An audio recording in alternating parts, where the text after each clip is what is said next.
Begitu. Masya Allah. Halo, assalamualaikum. Selamat malam. Halo, selamat malam.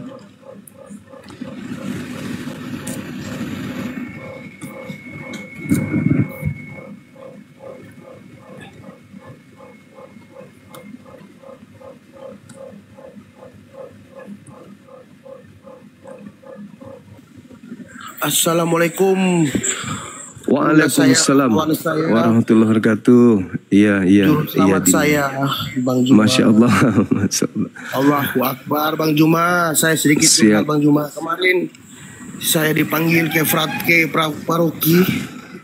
Dua orang frater datang ke rumah karena mereka screenshot saya ada di kanal Muslim. Tapi kebetulan waktu itu ada di Forum Inspirasi. Jadi saya dikatakan disuruh keluar dari Flores. Tapi saya berkata kepada mereka, Undang-Undang Dasar Republik Indonesia melindungi setiap warga negaranya untuk berhak memilih memeluk agamanya menurut keyakinannya masing-masing.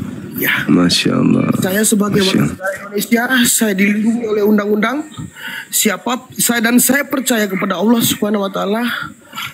Agama yang saya peluk saat ini, saya yakini bahwa Allah Subhanahu Wa Taala tidak sehelai rambut pun saya pun akan jatuh tanpa kehendak Allah Subhanahu Wa Taala.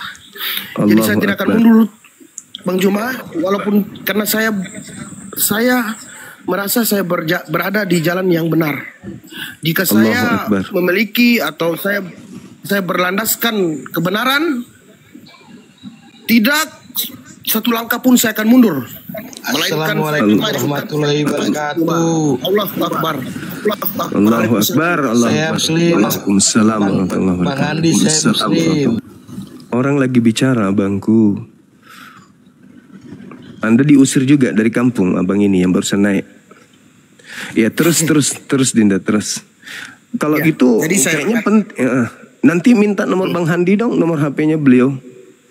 Siap Bang Juma, tapi sedikit Bang Juma. Saya jadi benar yang dikisahkan oleh baginda Nabi Muhammad. Itu memang betul ya Allah.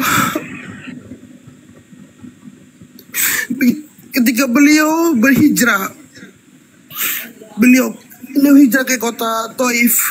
Kebetulan Taif itu dekat ya baginda Bang Juma dengan Mekah, dengan Madinah. Jadi beliau hijrah ke sana. Beliau menghadap ke tiga petinggi Taif untuk memberitakan kebenaran. Dan Nabi Muhammad mengatakan, saya hanya ingin datang untuk menyampaikan kebenaran. Entah mereka mau terima atau tidak, tapi saya hanya ingin menyampaikan.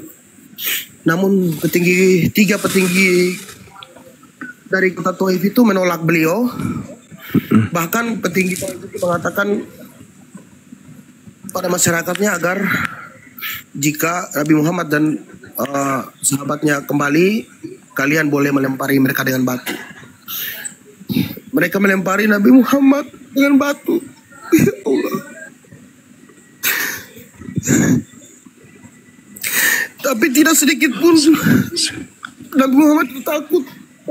Cuma setelah itu beliau beristirahat di kebun kurma, dan malaikat Jibril datang menghampiri beliau dan berkata, "Ya Muhammad, sesungguhnya Allah telah mengutus 2 malaikat di bawah bukit itu. Jika engkau berkata memerintahkan mereka untuk mengguncangkan bumi ini, dan bukit itu menimpa punggung mereka orang Taif itu akan terjadi." Namun baginda Nabi Muhammad dengan penuh kasih beliau berkata, "Tidak, hai Jibril, tidak. Malah saya berdoa kepada Allah, suatu saat nanti penduduk Taif ini akan beriman kepadamu ya Allah." Dan terbukti saat ini Taif menjadi kota mulia di Mekah. Betul Bang Juma? Iya, benar. Betul betul Bang Juma. Kota Benar, Taif benar. menjadi kota mulia di Iya. Allahu Akbar. Allahu Akbar. Allahu Jadi Akbar. dengan iman Nabi Muhammad dan Rasulnya, karena saya mengikuti Abu Bakar Bang Juma, Abu Bakar Al-Siddiq. Beliau adalah orang dewasa, laki-laki pertama yang tidak pernah ragu menerima Islam. Begitu baginda Rasulullah mengatakan bahwa baginda menerima wahyu dari Allah, Abu Bakar Al-Siddiq langsung menerimanya tanpa sedikit pun ada keraguan dalam hatinya. Bahkan begitu sewaktu kaum Quraisy bertanya kepada Abu Bakar, sewaktu Nabi Muhammad berjalan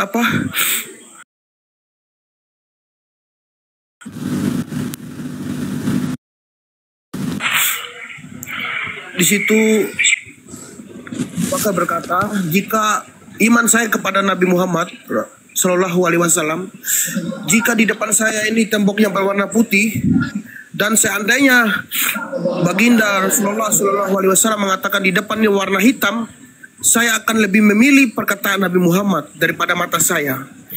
Penglihatan saya salah, dan saya tetap mengatakan bahwa apa yang disampaikan oleh baginda Rasulullah Sallallahu Alaihi Wasallam Nabi Muhammad itu yang benar. Sekalipun mata saya melihat itu warna putih, tapi kalau baginda Nabi Muhammad mengatakan hitam, saya percaya itu hitam. Jadi saya Bang Juma, Masya Allah. Bang Juma adalah pahlawan saya. Ya Allah, Allahu Akbar. Seharusnya teman-teman saya Kristen yang ada di bawah, kalian berterima kasih kepada Bang Juma.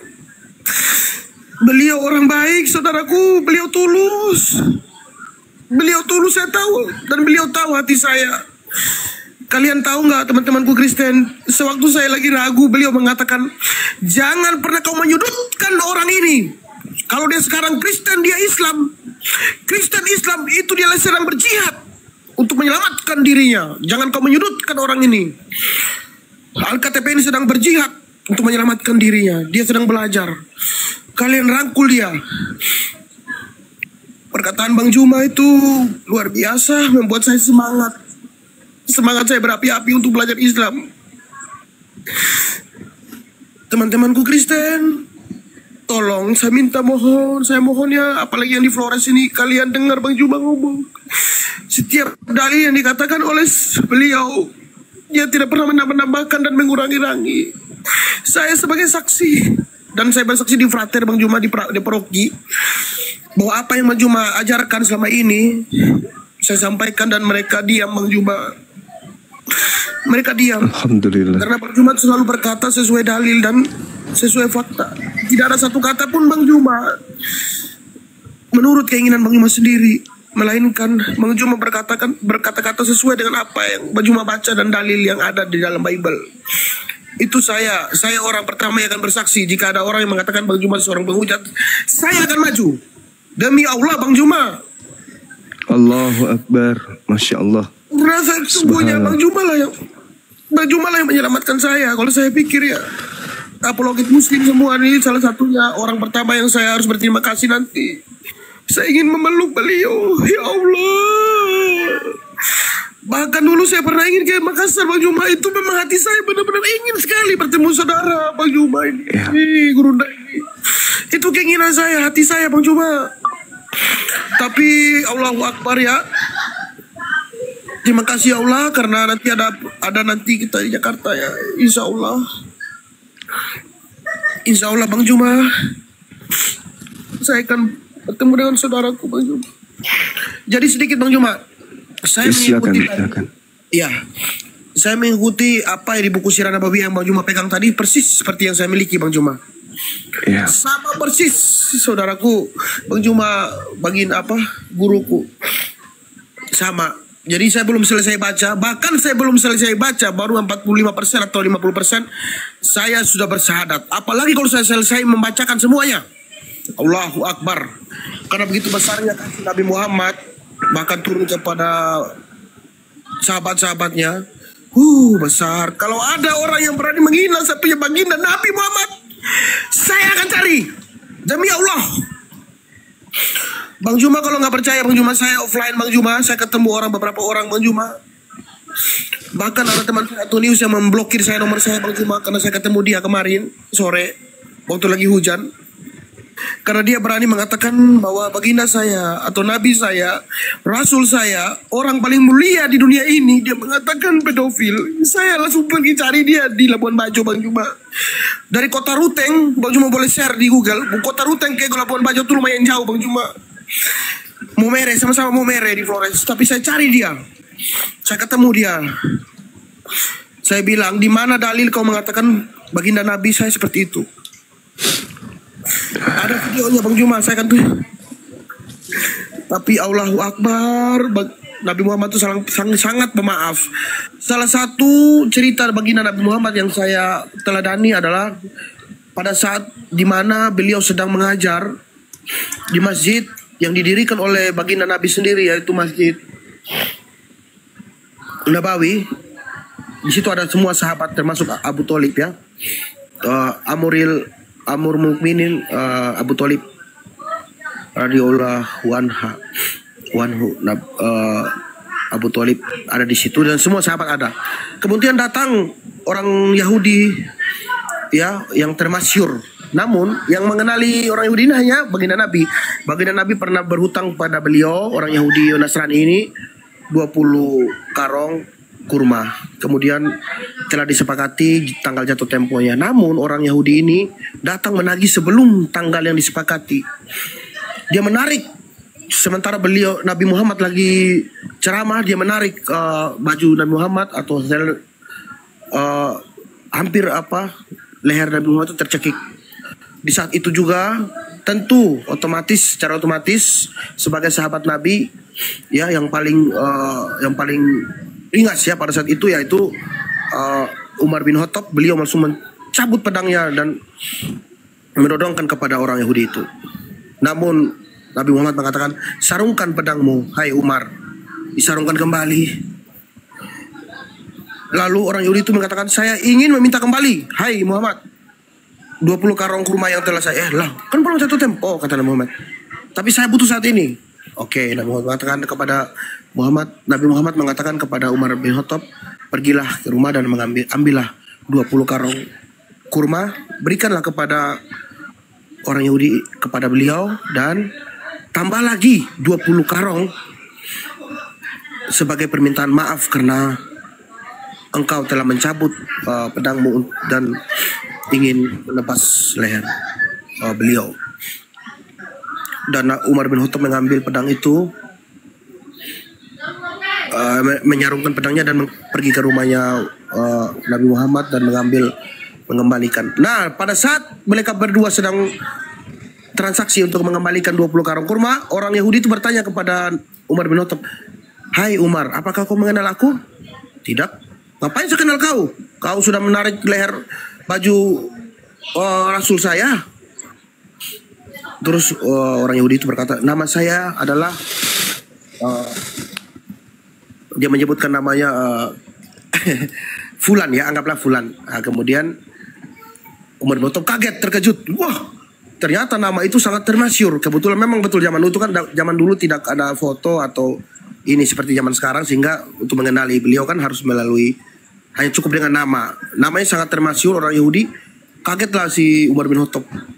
Masya Allah, apakah engkau itu? Iya saya, dia bilang. Kagetlah Umar bin Khattab, ternyata itu adalah orang Yahudi yang sangat termasyhur. Nah, orang Yahudi itu berkata, ada catatan atau buat di hukum Taurat saya yang mengatakan persyaratan untuk sebagai seorang nabi, semua yang dilakukan oleh Nabi Muhammad atau Rasulullah, semua sudah saya selidiki dan betul Nabi Muhammad itu buat. Hanya satu yang belum, yaitu apakah beliau mampu menahan amarahnya. Karena di Taurat ciri-ciri nabi adalah dia mampu menahan amarah dan dia penuh kasih, belas kasih untuk memaafkan sesamanya. Dan itu sudah dilakukan oleh Rasulullah SAW, Nabi Muhammad. Saat ini juga la ilaha illallah Muhammad Rasulullah, dia langsung bersyahadat Bang Juma. Karena hanya satu syarat yang dia buktikan. Dia ingin buktikan waktu itu, dan itu terbukti. Nabi Muhammad memaafkan dia. Makanya itu terbukti di Bang Juma ya. Bang Juma pernah melakukan itu. Bang Juma pernah bertemu dengan kalau nggak salah seorang apologet Muslim, Kristen yang sangat ngotot di Komal. Tapi Bang Juma tidak pernah membedakan agama. Bang Juma pernah bertemu beliau. Kalau nggak salah Budarmi namanya. Saya pernah nonton itu. Kemudian Bang Juma juga pernah memaafkan teman saya Kalau nggak salah teman saya pernah mencaci maki Bang Juma, namanya Katolik Roma. Saya waktu itu menangis, dia mengatakan Pukimaya apa segala macam kepada betul Bang Juma. Iya. Tapi Bang Juma tidak sedikit pun marah. Kemarin dia Allahu Akbar, memang umat muslim itu memang luar biasa. Kalau yang mengenal Nabi Muhammad, saya yakin 1000% tidak akan meninggalkan Islam. Saya yakin tidak akan ada keraguan dalam hatimu tentang Islam. Kalau kau mengenal Nabi Muhammad, baca sejarah Nabi Muhammad dalam buku Sirah Nabawiyah. 1000%, bahkan 1.000.000%. Kamu akan menjadi orang pertama yang membela Nabi Muhammad. Allahu Akbar. Allahu Akbar. Allahu Akbar. Masya Allah. Terus nih Dinda, terkait dengan yang tadi diusir itu gimana ceritanya? Kesimpulannya gimana akhirnya ujungnya pas didatangi sama ini? Iya Bang Juma, jadi siap. Jadi tadi saya mau ceritakan tentang Abu Thalib. Karena paman Nabi Muhammad, Abu Thalib kan membela Nabi Muhammad walaupun beliau tidak mengikuti ajarannya. Betul Bang Juma ya? Iya.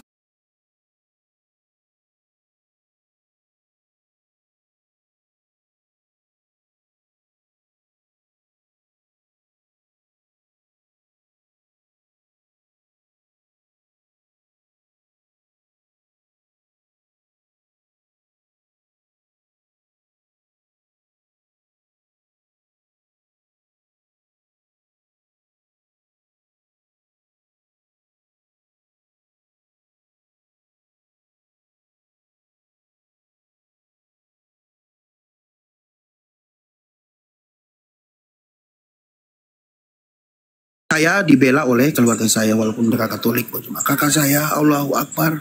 Makanya saya nangis. Alhamdulillah. Walaupun dia masih Katolik. Dia pergi ke paroki dan dia membela saya. Dulu saya pernah benci adik saya. Dia bilang, tapi kalau kamu berani sentuh dia, Puki kau punya mai, dia bilang gitu. Puki kau punya mai, Puki kau punya mai, dia bilang. Kau ketemu saya sekarang, dia bilang. Dia begitu Bang Juma. Saya orang pertama yang akan membunuh kau, dia bilang. Kau becuki, kau makan sama mama. Woi Bang Juma, kalau saya sebutkan kata ngeri. Walaupun kalau saya masih Katolik Bang Juma, tapi saya ingat kata-kata Umar bin Khattab. Seperti Umar bin Khattab pernah membela Nabi Muhammad walau sekalipun dia tidak mengikuti Nabi Muhammad. Dengan kakak kandung saya datang ke paroki, dia bilang, siapa yang ambil semadi tadi? Karena saya kan ada ikut namanya Muda-Mudi Katolik Bang Juma. UMK. Muda-Mudi Katolik. Ya grup gitu Bang Juma ya. Jadi kita tuh grup Muda-Mudi Katolik gitu Bang Juma.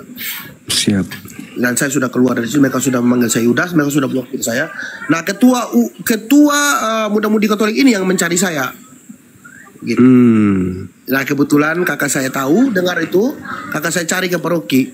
Kau tangkap Sapi Adi. Malam ini juga Puki kau pemai dan maki mai hancur mereka semua di paroki Bang Juma. Walaupun kau beriset tuh dia habis kau dosa. Saya teringat ceritanya Umar bin saya teringat ceritanya Abu Thalib, pamannya Nabi Muhammad yang membela mati-matian Nabi Muhammad. Sekalipun beliau tidak memeluk Islam, tapi beliau membela Nabi Muhammad. Maka Nabi Muhammad pernah berkata, tidak ada kesedihan yang paling sedih yang saya alami sekalipun saya disiram kotoran oleh kaum Quraisy. Tidak ada yang paling sedih yang saya rasakan melainkan setelah Abu Thalib atau paman saya meninggal. Itulah kisah paling sedih yang saya alami dalam hidup saya.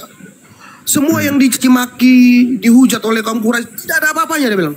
Tapi saya paling merasa sedih ketika paman saya Abu Thalib berpulang ke rahmat Allah ya. Setelah Abu Thalib meninggal dan Siti Khadijah meninggal, Nabi Muhammad sangat bersedih. Jadi Nabi Muhammad benar-benar sangat mengasihi Abu Thalib walaupun beliau tidak. Jadi saya teringat itu Bang Juma. Jadi bahagia ya Allah. Luar biasa. Yang benar ya. Siap Bang Juma. Dinda boleh nggak saya tahu di Flores mana, kabupaten mana? Di Ruteng saudaraku. Ruteng ya. Bisa nggak nanti tim bisa nggak nanti Ruteng. Bisa nggak tim saya nanti datang ke ke saudara ini? Boleh ya. Dari tahu nomor kalau dia boleh Bang Juma. Tahu nomornya Bang Handi nggak? Bang Handi tahu. Nomornya? Bang Handi Slebes kan? Iya. Ya, tahu Bang Juma. Oh ya sudah, nanti saya minta nomor antum di situ. Saya kasih tim saya yang ada di Flores sana biar silaturahmi lah ceritanya kan. Siap. Supaya dirimu nggak merasa sendiri. Oh tidak Bang Juma. Kalau merasa sendiri itu tidak. Kenapa Bang Juma? Iya. Pertama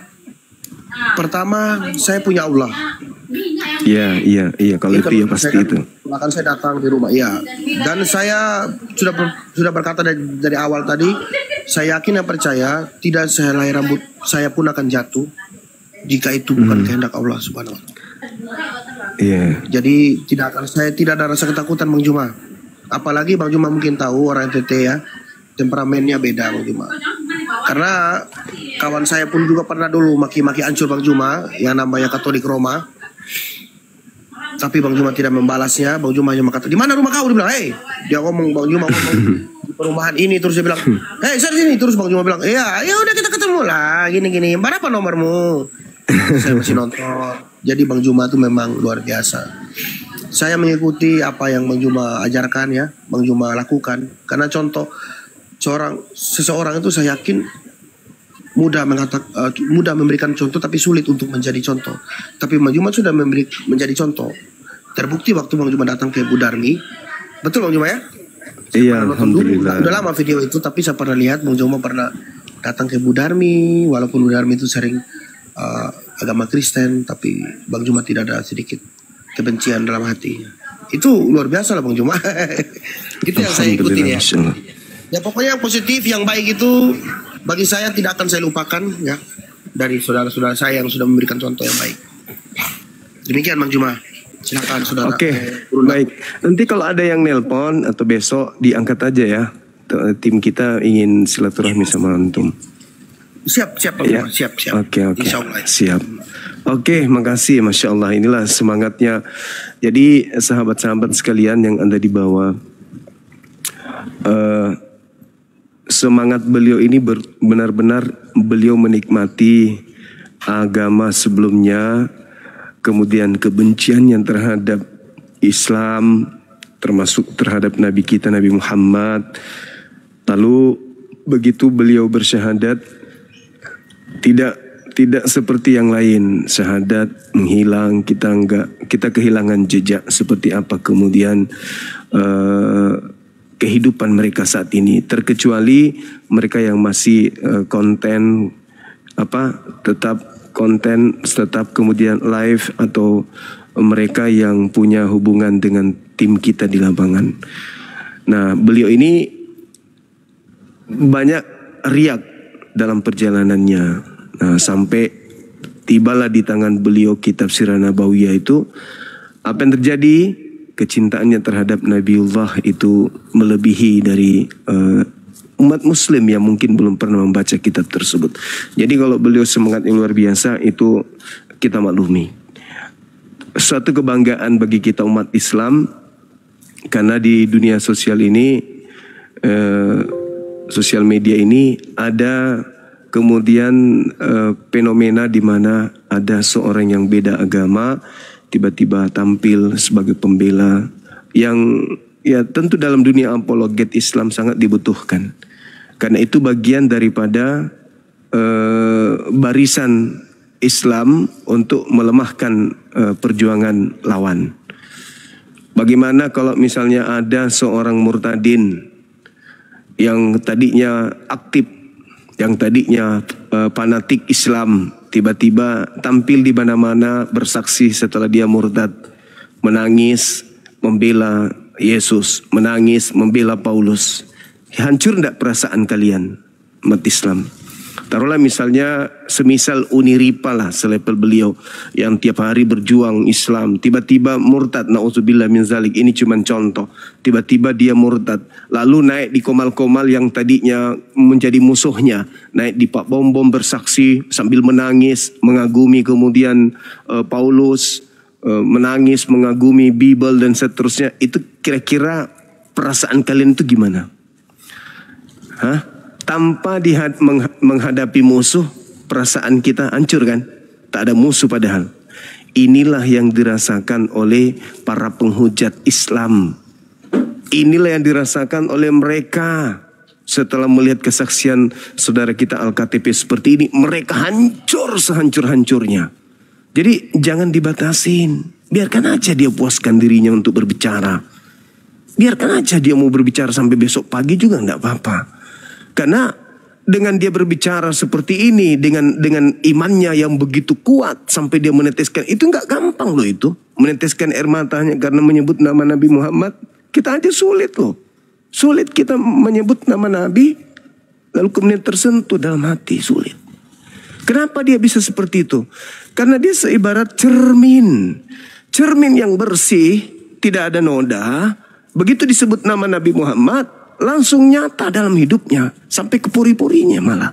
Begitu disebut Allah, langsung tak ada batasan. Jadi dimaklumi, jangan dibatasi sahabat-sahabat. Karena itu lebih dahsyat senjata yang ada dari para mu'allaf yang bersaksi daripada kita berdebat. Kemudian kita bersitegang, maki-makian. Kesaksian-kesaksian orang-orang yang tulus seperti beliau ini 1000 bahkan lebih kali lipat untuk melumpuhkan, melemahkan pergerakan musuh. Kenapa? Beliau kenal Edis, beliau kenal bom-bom, mengenal RK, pernah semua naik kumal-kumalnya bersaksi tentang kuatnya iman sebelumnya. Tiba-tiba dia berubah frontal. Itu menghancurkan sendi pertahanan musuh, teman-teman sekalian. Banyak yang mu'alaf, habis itu syahadat, hilang. Nah, sampai ada yang berpikir negatif, oh ini mencari nafkah. Beliau ini orang kaya raya. Beliau orang kaya raya. Di kampung beliau ini orang terpandang. Bukan karena koin beliau ini. Tidak gampang itu orang menangis, gampang. Coba kalian menangis sebut nama Nabi Muhammad. Bisa nggak? Nggak kan? Nah, iman beliau ini sangat luar biasa. Kita minta kepada beliau pertahankan supaya istiqomah. Jangan redup kecintaan beliau terhadap Nabi Muhammad. Kalau ada orang murtad menyatakan di mana-mana aku cinta kepada Paulus, di sementara orang Kristen aja tidak pernah menyatakan cintanya kepada Paulus, wah itu luar biasa itu. Berarti ada daya tarik di dalam diri Paulus ini yang membuat orang tadi murtad dan membuat air matanya mudah keluar. Ada nggak pernah begitu? Nggak ada kan? Jangankan mu'allaf, murtadin, yang di internal mereka aja nggak. Bahkan kalau bahas Paulus mereka sembunyi, nggak mau Paulus itu dibahas. Tapi beliau baru juga sebut buku ini sudah nangis. Apa nggak membuat para penghujat itu mengamuk? Anda lihat kan? Sampai orang-orang sekampungnya kemudian datang ingin menghentikan langkahnya, bahkan ingin diusir dari kampung halamannya. Saudara muslim kita ingin diusir dari tempat kelahirannya, ingin diusir karena dia memilih Islam. Terus beliau menyampaikan kemudian unek-uneknya, saking bahagianya berada di tengah-tengah kita sebagai umat Rasulullah. Ya toh kita sambut, kita rangkul, kita istimewakan. Kalau perlu kita cuci kakinya, kita mandikan, kita kasih baju, kita kasih parfum. Supaya dia merasa nyaman. Oh inilah Islam, inilah hidup ini. Belum ke surga sudah merasa di surga. Begitu sahabat-sahabatku ya. Jadi saya sebagai seorang yang sudah puluhan tahun bergelut di dunia apologet ini, saya sangat butuh manusia-manusia yang seperti Al-KTP ini untuk bersaksi. Bukan yang datang, aku 10 tahun di ini, tapi ternyata cuman berpura-pura. Ya kan? Nah, saking seriusnya beliau, beli pernak-pernik tentang Islam dipasangnya di rumahnya, padahal keluarganya masih non. Bahkan sekarang saudaranya membela dia kan? Kenapa? Karena dia melihat, saudaranya melihat ada perubahan yang signifikan terhadap karakter adiknya. Betul-betul jiwa, ruh Islam itu masuk ke dalam sanubarinya. Roh kebenaran yang dibawa oleh Nabi Muhammad berupa isi Quran itu betul-betul terpatri dalam hidupnya. Nah, kita doakan supaya beliau kemudian istiqomah. Gitu ya teman-teman sekalian. Kita butuhkan, kita doakan keturunan beliau bisa menjadi tokoh besar di Islam, menjadi tokoh besar untuk negara yang kita cintai ini.